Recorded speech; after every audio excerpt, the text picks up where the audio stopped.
Le journal de 8 heures présenté par Victor Pourchet. Bonjour Victor. Bonjour Lionel et bonjour à tous.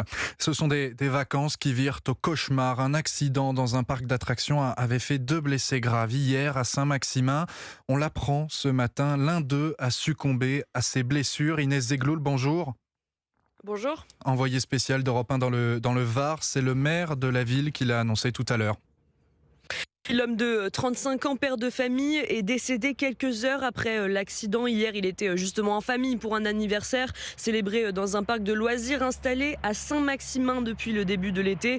Le papa et sa fillette de 3 ans et demi jouent alors dans les toboggans d'une structure gonflable lorsque celle-ci, 1 tonne et 20 mètres de haut, s'envole soudainement décrochée du sol à cause des fortes rafales de vent avant de retomber 50 mètres plus loin. Les 2 visiteurs ont été projetés dans les airs en arrêt cardio-respiratoire. Ils sont directement pris en charge par les pompiers et le SAMU, puis transférés vers des hôpitaux marseillais dans une situation déjà critique. Le père a donc succombé à ses blessures. Comment un parc aquatique a priori homologué a-t-il pu provoquer la mort d'un homme? Le maire indique qu'une enquête est d'ores et déjà en cours. Inès Zegloul pour Europe 1. Inès, vous évoquiez ces vents qui étaient aussi l'un des éléments qui avait poussé le Var à être en alerte rouge incendie hier. Il est aujourd'hui en alerte orange, soit un état de risque tout de même élevé, tout comme 3 autres départements, les Bouches-du-Rhône, le Vaucluse et le Gard. L'actualité ce matin, c'est aussi tous les regards qui sont portés vers le Niger. 5 jours après le putsch militaire, le sentiment anti-français plus que jamais exacerbé. Oui, hier, des milliers de personnes ont scandé à bas la France sous les fenêtres de notre ambassade dans la capitale nigérienne, Niamey. Pas d'évacuation de ces ressortissants prévus, dit Paris, qui prévient tout de même qu'une atteinte à ces Français entraînerait, je cite, une réponse intraitable. La réponse se veut ferme, mais pour le journaliste spécialiste du Sahel, Antoine Glaser, après l'expulsion des forces françaises au Mali, la France se trouve encore une fois fragilisée par ces tensions au Niger. Dans une phase quasiment à la fin d'une époque historique où la France se croyait chez elle dans tous ces pays, le Mali, Burkina, les anciennes colonies. Et c'est vrai qu'à la chute du mur de Berlin en 90, la France a continué à faire un peu comme si elle était encore chez elle. Et on voit bien maintenant, il y a une sorte de retour de bâton avec des jeunes Américains qui veulent faire payer à la France quasiment 30 ans de présence post-coloniale. Donc c'est la fin d'une époque. Et c'est vrai que vous avez 1100 soldats américains, mais les jeunes Nigériens ne parlent pas des Américains ou des 150 soldats allemands. Il faut comprendre que c'est une période historique qui se termine et c'est vraiment la jeunesse africaine du souverainisme, panafricanisme, c'est l'ancienne puissance coloniale, etc., etc. Et donc c'est pour ça que c'est la fin d'une période. Et hier, la CEDEAO, la Communauté économique des États de l'Afrique de l'Ouest, a posé un ultimatum aux putschistes, le retour de l'autorité constitutionnelle sous 1 semaine ou un potentiel usage de la force. Les sanctions économiques de cette Union africaine sont-elles déjà tombées? Toutes les transactions commerciales sont coupées avec le Niger. Europe 1, 8h04, la suite de votre journal. Victor Pourchet, Lionel Gougelot. Emmanuel Macron est bien arrivé dans la résidence présidentielle de Brégançon. Le président en vacances, tout comme son gouvernement. Oui, alors il y a ceux qui s'affichent au travail et sur le terrain. La première ministre Elisabeth Borne à Pau, hier pour l'arrivée du Tour de France Femmes. Bruno Le Maire à Pékin pour un sommet économique franco-chinois. Mais pour d'autres, c'est le début des congés, Maï-Hélène Trémollet, même si la consigne a été donnée de rester tout prêt et disponible.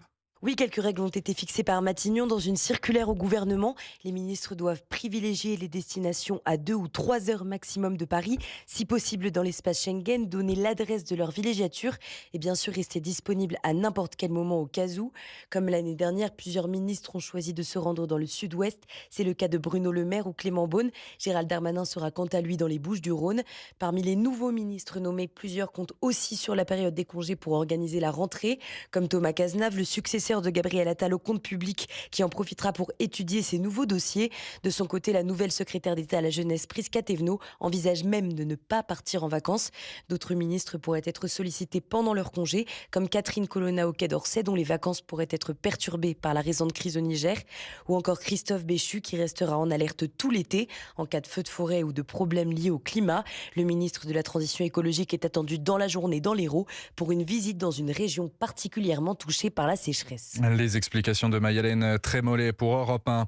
Dans l'actualité également, cette mise en examen pour homicide et blessure involontaire pour l'automobiliste responsable d'un accident avec un bus vendredi matin. Il a été placé en détention provisoire hier soir. Il était fortement alcoolisé au moment des faits et a dit aux enquêteurs ne pas avoir dormi la nuit précédente.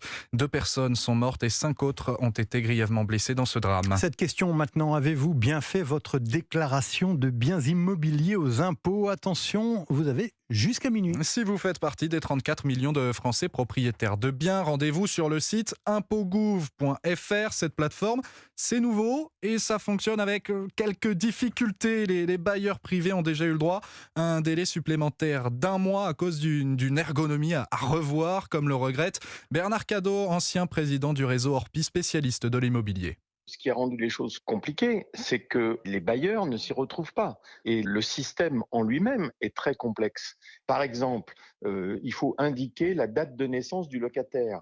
En quoi la date de naissance de votre locataire a-t-elle un rapport avec la déclaration de vos revenus fonciers? On peut se poser des questions. Ça, c'est sur le problème de la forme. Après, sur le fond, on peut se demander pourquoi il y a encore besoin d'une déclaration supplémentaire. Parce que chaque année, les bailleurs privés font une déclaration de leurs revenus fonciers. Donc franchement, je ne vois pas encore la valeur ajoutée du système. Les propos recueillis par Antoine Bienvaux pour Europe 1. On termine avec le rendez-vous festif des jeunes catholiques. Cette année, les journées mondiales de la jeunesse se tiennent à Lisbonne, au Portugal, bien sûr. Et ça démarre demain. Environ 1 million de fidèles attendus pour ce pèlerinage géant qui a lieu tous les 4 ans. 40 000 Français doivent faire le déplacement pour apercevoir le pape, mais surtout pour s'amuser, pour se rencontrer. C'est ce qu'espère en tout cas un grand habitué de l'événement, Nicolas Guillou, prêtre à Rennes, déjà en place de son côté dans la capitale portugaise. Je crois même qu'ils vont faire tous la fête entre 2 messes. Ils y seront peut-être pas aussi fervents aux messes les uns et les autres. Mais c'est ça l'Église. Alors sans doute qu'on est responsable de notre image, bien sûr. Mais on a l'impression qu'on est tous des bénis oui-oui et qu'on se met tous au garde à vous repos. Et voilà. Non, l'Église, elle accueille tout le monde. Elle a des convictions. Elle a le droit de les avoir. Elle participe à la solidarité avec les migrants, à l'accueil des plus pauvres avec des organisations humanitaires très puissantes qu'elle anime. Elle a des convictions pour la société depuis la naissance jusqu'à la fin de la vie. Enfin, on peut pas nous reprocher ça. Mais en même temps, elle a des hommes et des femmes, des jeunes et des moins jeunes, qui avancent avec ces convictions-là. Pourquoi? Parce qu'ils ont la foi. Les propos recueillis par Sandrine Prioul pour Europe 1, les journées mondiales de la jeunesse qui vont durer jusqu'au 4 août. Merci Victor Pourchet, il est 8h et bientôt 9 minutes sur Europe 1. Dans quelques minutes, la météo des plages, mais avant cela, le journal des sports. Avec Dimitri Vernet, bien sûr. Bonjour mon cher Dimitri. Bonjour Lionel, bonjour à tous. On revient sur ce jour de gloire, le jour de gloire pour le golf français hier. Et oui, au bord du lac Léman à Évian, la Française Céline Boutier a signé un exploit retentissant. Elle s'est imposée sur l'Amundi Championship, un majeur du Grand Chelem, c'est-à-dire un des meilleurs tournois du circuit. Une performance majuscule, plus réalisée par une joueuse tricolore depuis 20 ans maintenant. Alors vous vous doutez bien qu'après cette victoire, la golfeuse de 29 ans a eu bien du mal à se rendre compte de ce qu'elle venait de réaliser. C'est difficile à décrire, c'est vrai que c'était vraiment un rêve de gagner un majeur, de gagner Évian. C'est le rêve ultime pour moi, c'est un tournoi qui est vraiment spécial et le fait d'avoir le trophée aujourd'hui c'est juste incroyable et je crois que j'ai un peu du mal à réaliser. Céline Boutier très émue et ça peut se comprendre au micro de nos confrères de Canal+.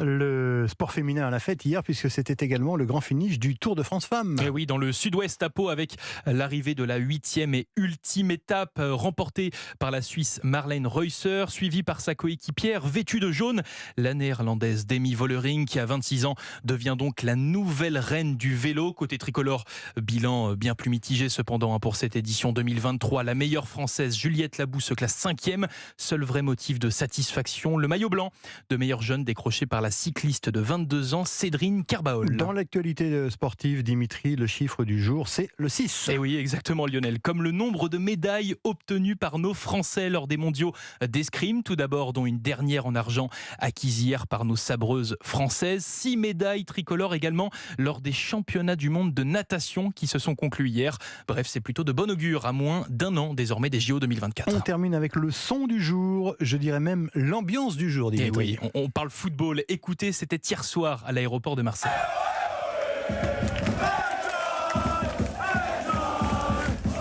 Ambiance de folie mise par les supporters de l'Olympique de Marseille à minuit. Il faut être motivé pour accueillir leur nouvelle sinon, recrue. on n'est pas supporter. C'est clair. L'international sénégalais Iliman Ndiaye, l'attaquant de 23 ans en provenance du club anglais Sheffield United, va s'engager aujourd'hui avec le club marseillais pour une durée de 5 ans. Du côté de leur ennemi de toujours, le PSG, on s'active aussi pour recruter les derniers joueurs avant la reprise de la Ligue 1. Le club parisien a officialisé hier l'arrivée d'un nouveau gardien espagnol, Arnau Tenas. Les Rouges et Bleus qui devrait également enregistrer dans les prochaines heures une nouvelle recrue, un attaquant français, champion du monde 2018, qui joue actuellement au FC Barcelone. Vous l'avez, Lionel ?